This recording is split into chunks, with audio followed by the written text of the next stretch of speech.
আসসালামু আলাইকুম রহমতুল্লাহি বারাকাতুহু। আসসালাম ওয়া রাহমাতুল্লাহি ওয়া বারাকাতুহু। জি বলেন।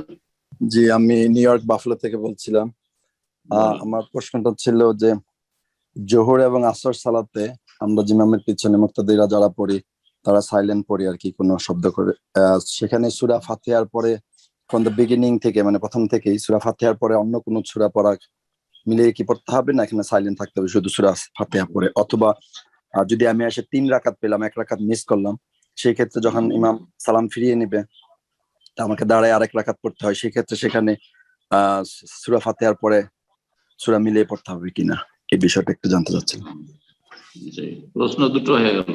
প্রথম প্রশ্ন, ইমামের পিছনে আছেন, ইমামের সাথে লেগেছে, ইমামের পিছনে আছেন আর সূরা ফাতিহা পর্যন্ত পড়েন, কিন্তু সূরা ফাতিহার পর অতিরিক্ত পড়বেন কিনা এই বিষয়ে যদিও অনেক ওলামারাই বলেছেন যে আর পড়বেন না, মুক্তাদি শুধু সূরা ফাতিহা পড়বে। কিন্তু যখন দিনের সালাদ গুলি অথবা দিনের সালাদ, সিররি সালাদ, জোরে জোরে তেলাওয়াত হচ্ছে না, আপনি তেলাওয়াত শুনছেন না, তাহলে নীরব দাঁড়িয়ে থাকবেন না, এটি হচ্ছে সঠিক মত।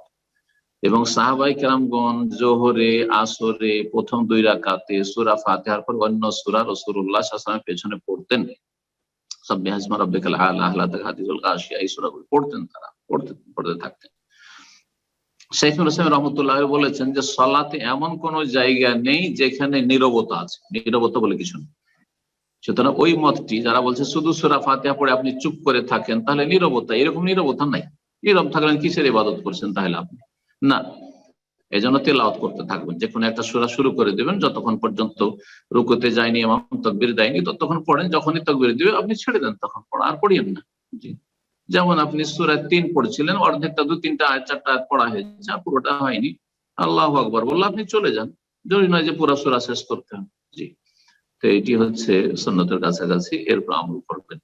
বাকি থাকলো আপনি মসবুক হয়ে পরে গেছেন আর ইমামের সালাম ফেরার পরে যখন কাজা করছেন তখন কি করবেন? তখন আপনি দেখবেন যে আমার ইমামের সাথে কয় রাকাত হয়েছে।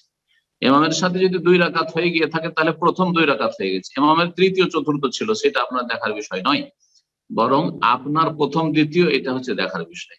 আপনার প্রথমটা পেয়েছেন যখন ইমাম তৃতীয় পড়ছিল, আপনার দ্বিতীয় রাকাত হয়েছে যখন ইমামের চতুর্থ রাকাত ছিল, তাহলে প্রথম রাকাত 2 রাকাত, দ্বিতীয় রাকাত হয়ে গেছে। যেই 2 রাকাতে সূরা মেলানো, সেই 2 রাকাত অলরেডি শেষ হয়ে গেছে আপনার ইমামের পিছনে। এখন যে আপনি পড়ছেন পরে ইমামের সালাম ফেরার পরে কাজা, সেটা হচ্ছে তৃতীয় চতুর্থ রাকাত।